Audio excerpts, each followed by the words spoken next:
Welcome back to AIS English. Now, let's look at the third part of the sentence.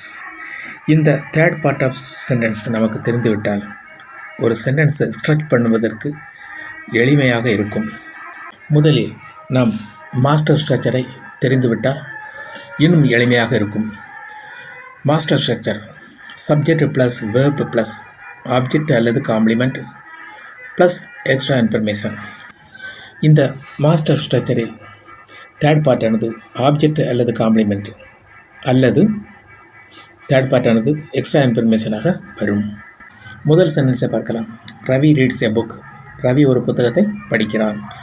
இங்கு third part எ book, அதாவது ஆப்ஜெக்டில் இருக்கின்றது. Subject Ravi, verb reads நமக்கு தெரியும்.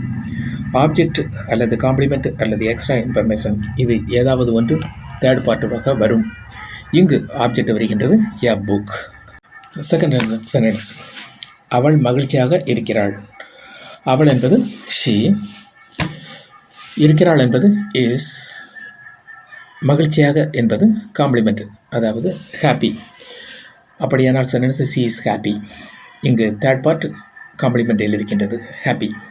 அடுத்த sentence, நாங்கள் பூங்காவில் நடக்கிறோம். நாங்கள் என்பது வி, நமக்கு தெரியும். நடக்கிறோம் என்பதற்கு வாக். இப்போது ரெண்டு பார்ட்டையும் சென்டென்ஸில் உருவாக்கி விடலாம். தேர்ட் பார்ட் பூங்காவில், அதாவது எங்கு என்ற கேள்விக்கான பதில் எக்ஸ்ட்ரா இன்ஃபர்மேஷன் இருக்கின்றது. அப்படியானால் we walk in the park. அடுத்து, அம்மா உணவை சமைக்கிறார். Mother cooks food. மதர் என்பது அம்மா, குக்ஸ் என்பது சமைக்கிறார். தேர்ட் பார்ட் ஆப்ஜெக்ட் இருக்கிறது food. Mother cooks food. Thanks for watching. Please share and subscribe.